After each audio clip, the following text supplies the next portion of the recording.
Hey guys, it's Zerx What If, and welcome to part 2 of What If Yuji had anti-magic.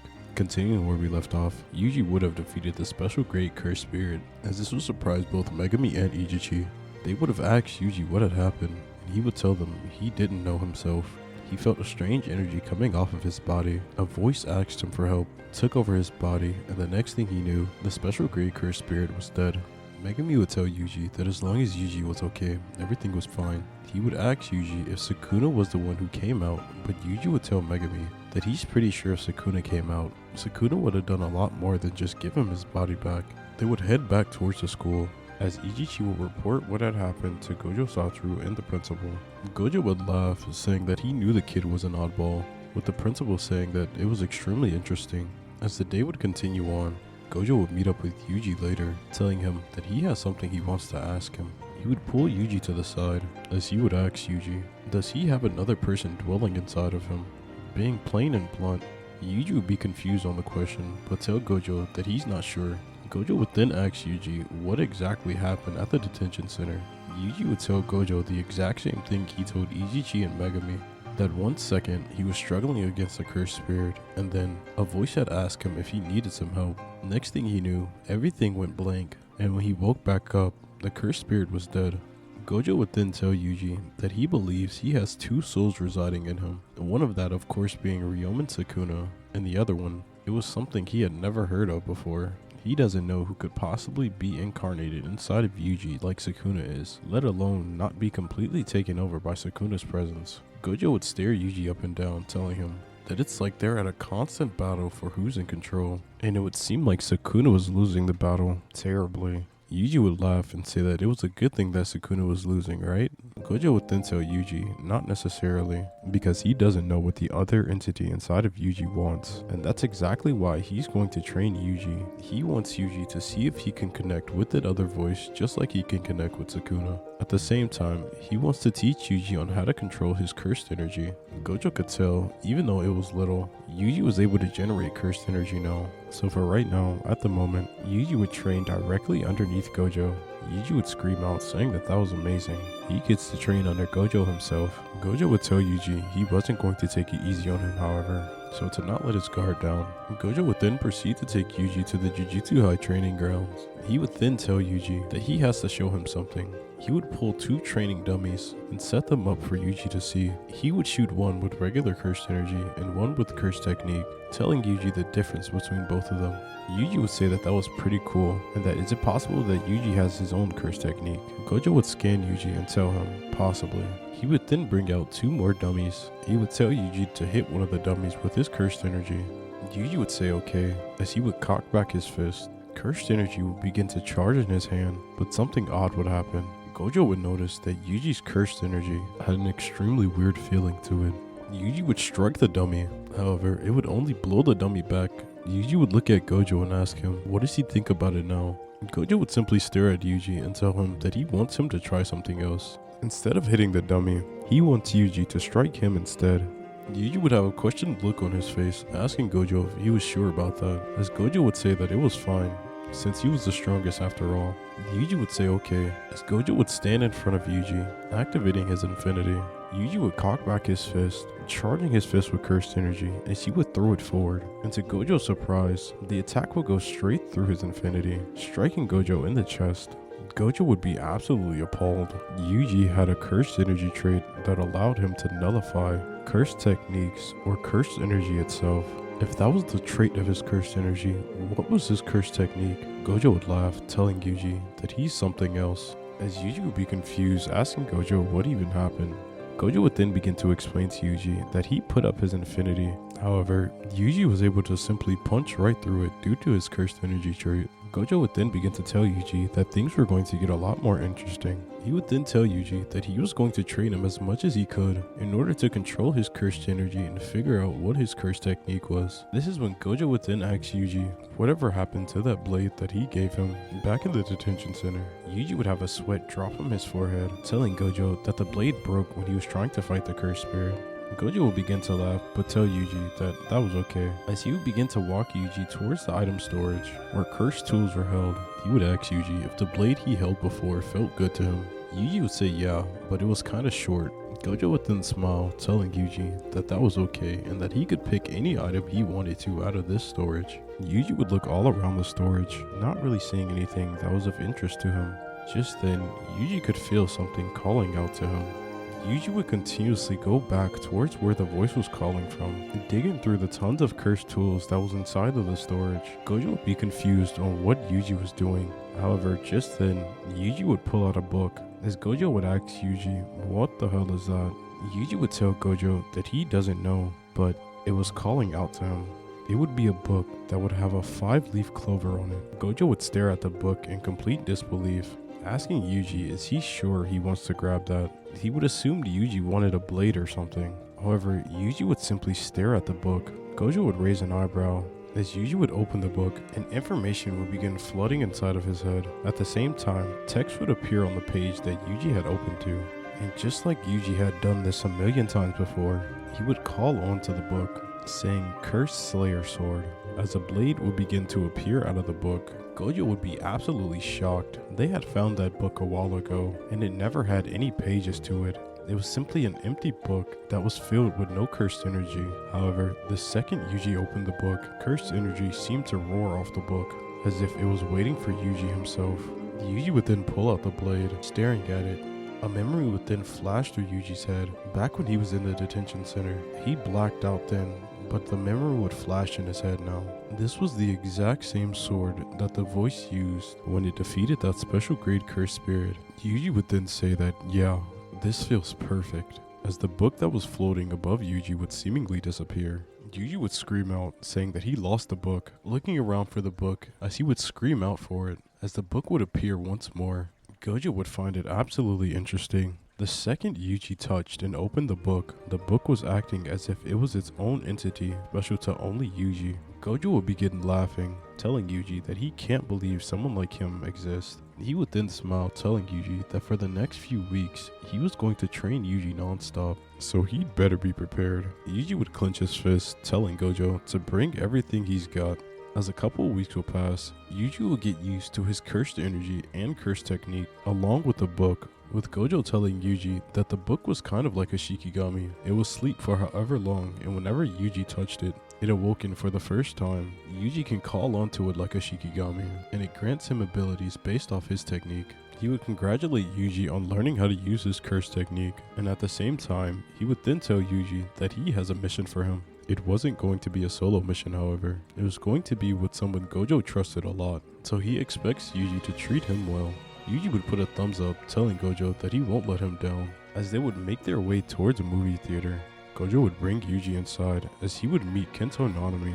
Gojo would tell Yuji that he's going to leave him here, and he simply wants him to follow and do what Nanami says. And at the same time, Nanami will teach him more about cursed energy and whatnot, telling Yuji to be good as he had to make his way because he had something busy to attend to. Gojo would take his leave as Yuji would introduce himself to Nanami, with Nanami doing the same. Nanami would begin to explain to Yuji about the cursed spirit that had attacked 3 students at a movie theater, telling Yuji to follow the cursed residuals. They would head up towards the roof as both Yuji and Nanami would encounter 2 transfigured humans. Nanami would explain to Yuji about the showing one's hand binding vow and proceed to take out the transfigured human, as Yuji would promptly do the same. However, just before Yuji was about to finish off the transfigured human, Nanami would stop him, telling him that these were not cursed spirits and that they were transfigured humans.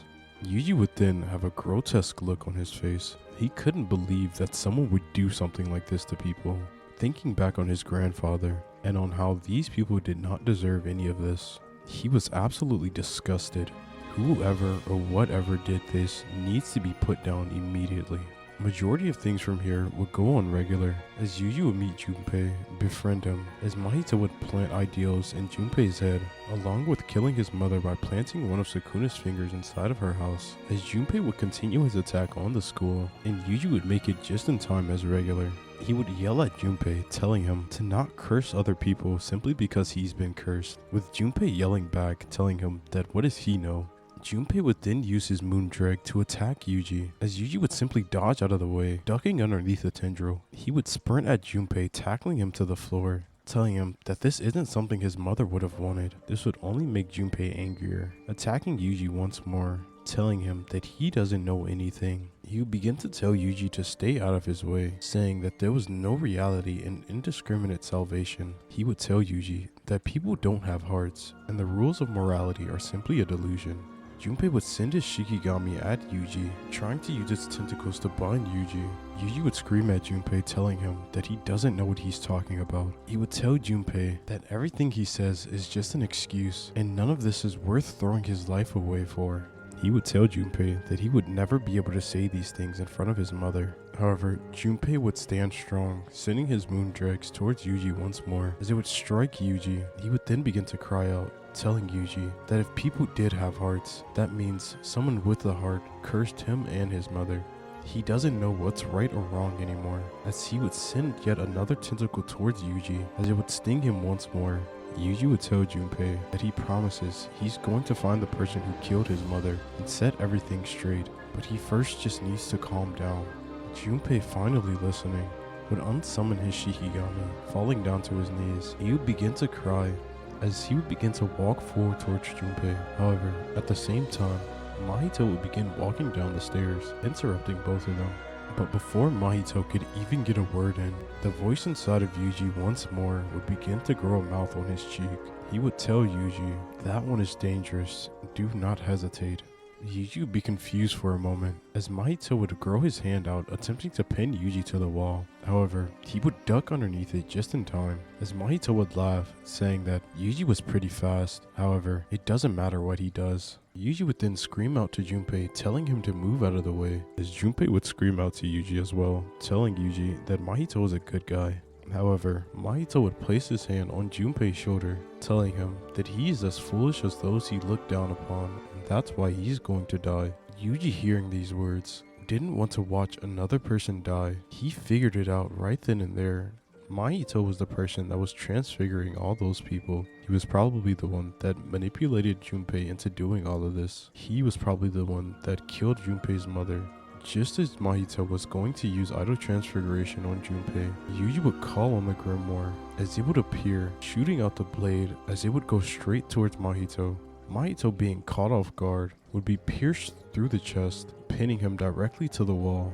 Mahito would laugh, telling Yuji that his attack meant nothing, simply because Yuji couldn't perceive the contours of the soul. However, Mahito would then begin bleeding profusely out the mouth. Yuji would sprint up the stairs, telling Junpei to run, as he would drive his foot into the handle of the blade, kicking it into Mahito, as Mahito would scream out in pain. What the hell was going on? Whatever this blade was, it was dangerous. Mahito couldn't manipulate his soul while the sword was implanted inside of him. It was as if it was stopping the flow of his cursed energy, or nullifying it altogether. Mahito would scream out, pushing himself through the blade as he would headbutt Yuji. This would knock Yuji back just a little bit, however, he would get himself together almost instantly. Mahito would rip himself out of the blade, running upstairs, attempting to get some space away from Yuji. Just then, Yuji would grab the blade, pulling it out of the wall, sprinting straight towards Mahito once more. With the blade free, Mahito was able to gather himself, being able to reshape his soul once more. However, Mahito realized that one attack damn near killed him. He had just been born, and he refuses to die right here. There was so much more he could do as a curse. There were so many more people that he wanted to terrorize. He wanted to be the curse he was born to be. He was going to show Yuji exactly what a curse could do. Mahito would use idol transfiguration just as Yuji would get up the stairs, turning his hands into blades. He would whip them towards Yuji. However, Yuji would use his blade, slicing it upwards, taking off the blades on Mahito's arm, cutting his arm off completely. Mahito would scream out once more, telling Yuji that he doesn't understand his purpose as a curse. Yuji would scream out to Mahito, telling him that he doesn't care. He's a curse that was born evil, meant to kill people, give people deaths that they didn't deserve. Therefore, Yuji was going to do the exact same thing, indiscriminately killing for no reason at all. It was disgusting. Curses are a plague put on this world due to human emotion, and Yuji will eliminate Mahito. As Yuji would scream this out, Mahito could feel an immense amount of cursed energy coming off of Yuji. However, it didn't seem like it was his own. As Yuji would rush towards Mahito, blade in hand, Mahito could feel another presence staring directly at him, exactly in tune with Yuji's feelings. It was almost as if whatever was inside of Yuji was amplifying his feelings tenfold. Whatever Yuji was feeling at the moment, the cursed being inside of Yuji felt it tenfold, resonating inside of Yuji, as Yuji would have a sudden burst in speed. However, Mahito would use idle transfiguration once more, shrinking himself down, as Yuji would slash horizontally, slashing through concrete and the windows, ripping the building apart. As Mahito would jump down from the building, beginning to run, he would regrow himself, spitting out a bunch of transfigured humans, sending them directly towards Yuji. Yuji, seeing the transfigured humans, would only get angrier. Whatever Mahito was, it was the pinnacle of disgust, and Yuji couldn't stand it at all. He would jump down off the building. Yuji would then apologize, as he would slash down vertically, cutting through majority of the transfigured humans, telling them that he'll give them a proper rest now. He would look Mahito dead in the eye and tell him that he was going to die right now. Mahito would laugh and ask Yuji, doesn't he mean exercise?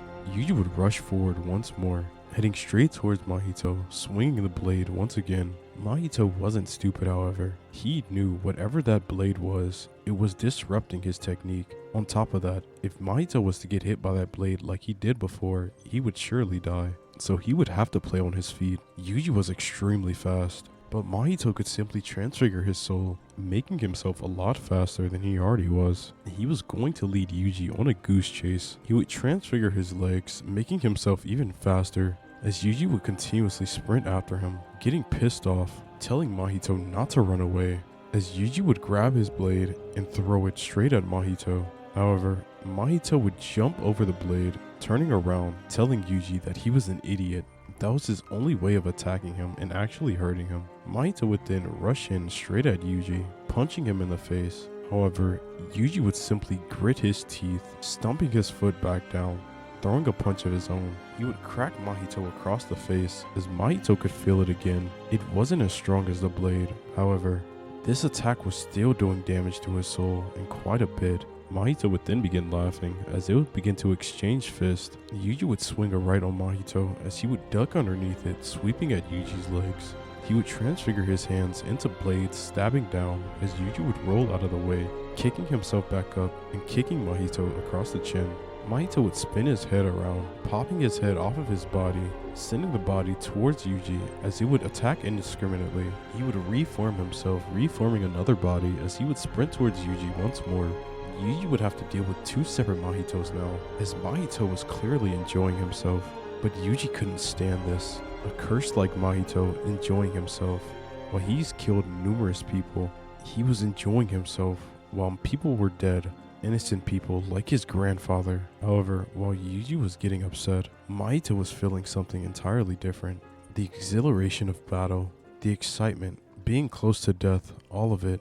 It was something special for Mahito. It would give him inspiration. Mahito would begin laughing maniacally as he would scream out he found his true soul, screaming domain expansion, self-embodiment of perfection. Yuji would be caught inside of the domain. However, something would happen. Mahito could feel the presence of another soul inside of Yuji, and not just Sukuna. Sukuna had been dormant since the first time the voice told him to shut up. And when Mahito opened his domain, instead of being inside his own domain, he would be inside an innate domain of somebody else, as it would be a completely dull space with nothing around him. Mahito would be confused, looking around. Just then, he could hear footsteps. He would turn towards them as the men would tell him, "What is a disgusting curse like you doing inside of my soul?" Mahito would look in absolute horror as a man with pale skin and white hair with horns exactly like Yuji. However, they were a lot longer. With a tail and two bat-like wings would appear in front of Mahito. He would stare in Mahito's soul with his red eyes, telling Mahito one simple thing: every single curse deserves to die. As he would swing his hand down, cutting diagonally onto Mahito's body, as on the outside, Mahito's domain would completely shatter. As he would drop down to his knees, seemingly knocked out, Yuji would look on in complete disbelief, as he wouldn't say another word. He would simply take his blade, as he would attempt to strike Mahito in the head, finishing him off. However, a humongous cursed spirit would then crash down from above, forcing Yuji to dodge out of the way. Yuji would only hear a voice. It would tell him that he's grown so strong in this short amount of time. However, he needs him to grow even stronger in the future. Yuji would scream out, telling the voice to not be a coward. However, the voice would simply tell Yuji that they will meet again one day, but now is not the time. He would tell Yuji he was taking Mahito with him, and to tell him to take care. As Yuji would scream out, as the cursed spirit would vanish, with Mahito along with him, Yuji would be absolutely frustrated. Someone like Mahito got away, and there was someone working with him. That makes it so much worse. Just then, Nanami would appear. Seeing the destruction left behind from the battle, he would ask Yuji exactly what happened, telling him to explain everything thoroughly. Yuji would explain everything to Nanami about Junpei. Then he would remember Junpei, telling him that he told him to run, but he doesn't know where he went. As Nanami would tell Yuji that he doesn't need to worry. He saw Junpei a while ago running off, and he sent him with Ijichi to be safe.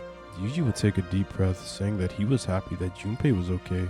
However, he would tell Nanami that whatever that patch-faced cursed spirit was, that's the one that was transfiguring humans and turning them into grotesque monsters. At the same time, there was someone working with the cursed spirit as well. They never showed themselves, however, they saved Mahito at the last moment. Yuji would clutch his fist, as Nanami would put his hand on Yuji's shoulder, telling him that he did good and that it was okay. He did the most that he could, and that's all that mattered. Nanami would tell Yuji that he would take everything from here, and that he would need to make his way back to Jujutsu High with Junpei. Yuji would call onto his grimoire, putting his blade away, as he would nod his head. He would tell Nanami to be careful, as he would make his way back to Jujutsu High with Junpei.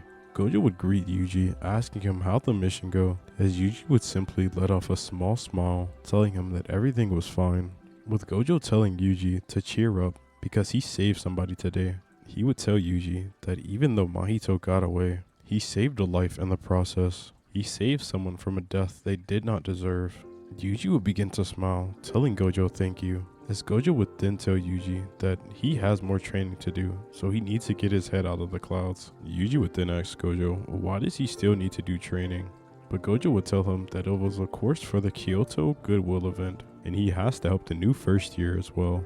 Yuji would let off a sigh, saying that he guesses, as this is when we cut to Kenjaku. He would be dragging Mahito back to their hideout, concerned on what the hell Yuji was. He was studying Yuji that entire time, but he couldn't figure out what his curse technique was. A Shikigami that follows him and hands him weapons. And on top of that, whatever Kenjaku sealed inside of Yuji at his birth seemed to have awakened inside of Yuji. On top of that, Kenjaku has seen that book before, albeit it was 1,000 years ago. Kenjaku didn't think it had much importance to it. He found the book at the same time he found the special great cursed object. They were together, however, he tossed the book aside simply because he didn't believe it had that much importance to it. It was completely empty to Kenjaku.